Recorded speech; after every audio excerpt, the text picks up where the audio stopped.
Now at 5, how local governments and groups are preparing as the Portland Metro is expected to see another round of extreme heat. Plus, the Coos Bay Police Department is sued following claims an officer checked his phone while a man in his custody was dying. I think it'll be a long time before there's healing there. And how the Trump administration's tariff policy is impacting ports and businesses in Washington. It's a very competitive business, and unfortunately there's just not enough work to go around. Thanks so much for joining us here at 5. I'm John Adams. Our top story is the cleanup underway in North Plains where a train has derailed. Here's a live look at the scene near Northwest Main Street in Hillcrest. A Tualatin Valley Fire and Rescue spokesperson said crews arrived around 12:30 this afternoon and found 4 cars that had derailed. In the latest update, traffic is now back open in the area. Officials say no hazardous material has been spilled at this point, but a team has been dispatched to monitor for any future spills. There was, however, some minimal spillage from a grain car. The spokesperson added, despite the traffic mess, the local garlic festival is still ongoing. There are attendees at the festival that have parked on opposite side of the tracks from where the train is now stopped on the track. So the festival is on one side, a lot of parking is on the other side. So we're working on helping to get shuttle buses going to help get people back to their vehicles when they're ready. No one was hurt. The company that owns the railroad plus an investigator are also on the way. We'll update you with any future developments. Well, taking a live look now over the Rose City as we turn to weather. Expect more sunny conditions, but we're also issuing a weather impact alert that starts on Sunday. Meteorologist Joe Ranieri is joining us this evening. Joe, warmer today compared to this past week, but tomorrow starts that stretch of some serious heat for us. Serious and extreme heat. Now, so far we haven't seen more than 2 days in a row this summer with temperatures 90 or above. We're going to actually extend the weather alert all the way into Tuesday. So there's going to be a 3-day stretch, John, where we're looking at temperatures basically upper 90s to close to 100 degrees from tomorrow, Monday, and a Tuesday. So downtown Portland right now, enjoy that 85 degrees because we're going to have to wait till the middle part of this upcoming week before we start to see temperatures that cool once we get into tomorrow. So the weather impact alert is for the high heat risk for tomorrow through Tuesday. Very hot days, and unfortunately, we're not going to be warming, or I should say cooling down much in the overnight hours. Plan to find some place to cool off over the next couple of days. You can see tomorrow morning by 10 o'clock, we're already looking at temperatures in the mid-70s. By the early part of the afternoon, it's about 90 degrees, and then I'm forecasting daytime high closer to 100 degrees throughout much of the metro area. I think there will be a lot of locations around the valley that will be looking at temperatures right around that 98 to 100 degree range. Now, if you're wondering how dry is that heat going to be, well, here's a look at the humidity levels. Right around the later part of the afternoon will be a little bit on the muggy side, but it's not going to be unmanageable. So far, we've seen 11 days this summer with temperatures 90 or above. Now, the average for our summers are closer to 15. As we go into the number of nights with temperatures 64 or warmer, we've seen that 4 times, and the warmest night of the year, 66 degrees back in the middle part of last month. I'm expecting to see overnight lows, I'd say by Monday and potentially into Tuesday, closer to the upper 60s in a few locations. And again, we have a heat advisory throughout parts of Southwest Washington starting tomorrow afternoon. Meanwhile, that red color you see is an extreme heat warning that will be going into effect from noon tomorrow until late Tuesday night. And coming up in my detailed forecast, I'll talk more about when we can expect to see a little bit of some relief and a little bit of rain as well. All right, Joe, thank you. We'll see you soon. Well, with that extreme heat warning in place, our Jake Holter tells us how Portlanders and local governments are preparing. Well, people we spoke with here in Portland say that they're staying home on Sunday to keep cool. I think we're going to be inside. My wife and my mother-in-law and I are going to hunker down inside. With temperatures soaring to the mid-90s the next couple days, Portlanders are preparing for the heat wave. We live in an old Craftsman, and it doesn't have air conditioning. It's not very well insulated.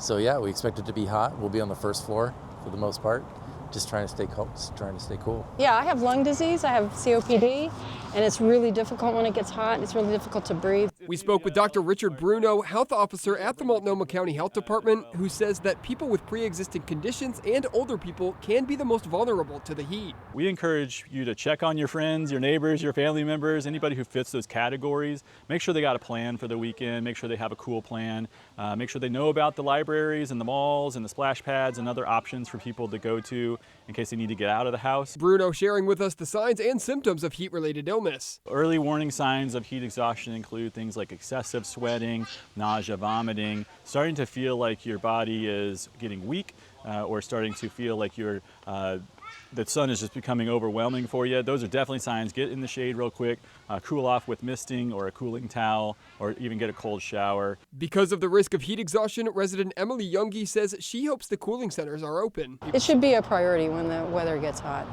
for the city. And I understand funds are being cut and so on, but that, you got to keep people alive. And Multnomah County officials say they'll make a decision about opening cooling centers Sunday morning. In Portland, Jake Holter, KGW News. Well, in other news tonight, the family of a man who fell unconscious in the back of a Coos Bay police car and later died is suing the department. They claim an officer spent time texting and checking TikTok while the man was slumped over in his seat. The lead attorney on the case says on the day it happened, Coos Bay police had interacted with Nathan Smith more than once and knew he was abusing substances. An officer put him in a patrol car after someone called about Smith lying partially on the roadway. But they drove not to the hospital, but to the police department. In the lawsuit, attorneys point out the window didn't roll down. Smith was wearing a heavy coat and rain pants, and his temperature was 107.3. Once at the station, documents claim the officer left Smith there while he checked his phone. That was crucial time for somebody to have come in and rescued him. Instead, he was left there to die. There was a 40-minute delay in getting him critical medical assistance. The EMTs did what they could to try to aggressively cool him, but it was too late. The civil rights action against the city of Coos Bay and the officers involved calls the treatment of Smith unconstitutional, negligent, and abusive. We reached out to both the city and to the police department, but we have not yet heard back. New tonight, police arrested a man on Friday on attempted murder charges following an investigation into an Old Town shooting in late June. At that time, Portland officers were only able to talk to a victim.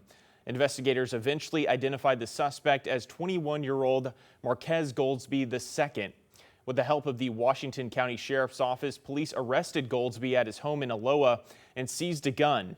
Detectives are still looking for the weapon used in the attempted murder case.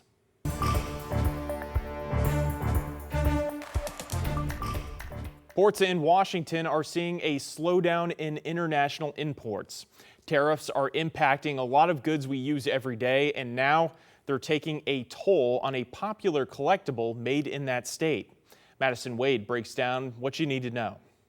The Northwest Seaport Alliance is showing a reduction in imports of car parts and cars, electronics, clothing, and also household furnishings. Now the question is, will this significant drop impact your wallet? Port of Seattle and Port of Tacoma want to see a steady stream of ships coming in and out. But right now, our ports have slowed. That has created a kind of roller coaster effect where importers are trying to rush to beat the next round of tariffs or the next round of uncertainty. And as a result, it's created this kind of up and down flow at the ports, which quite honestly is just about the worst operations environment for us. The Northwest Seaport Alliance says container traffic is down about 30% year over year, largely due to the ongoing trade war and tariffs. This is trickling down to business owners. We've had a couple of trucking companies that have had to close down as a result of the lack of business. They operate on very tight margins. It's a very competitive business. And unfortunately, there's just not enough work to go around. We've also seen importers and exporters who've had to lay off a third of staff. There's just not enough to go around. Seattle Port Commissioner Ryan Calkins says they're seeing a drop in the number of products being moved off cargo ships when they arrive. So that is passed on to consumers. It means that all of those goods now have a 20% increase in cost at the border. And that's getting passed on through the wholesaler to the retailer and eventually to us. And I think we're all going to feel that in our pocketbooks over the coming months. An example of this can be seen in these popular collectible toys called Funko Pop, based in Everett. The latest earnings report from the company shows that they are reporting a $41 million loss and 22% sales drop, blaming U.S. tariffs for disrupted shipments and higher costs. The company is shifting production away from China and also looking to cut costs. Overall, new research from the Yale Budget Lab estimates tariffs will cost a typical household as much as $2,400 this year. We will be watching this closely. As for when prices could rise, experts say it could be something that we don't see for several months.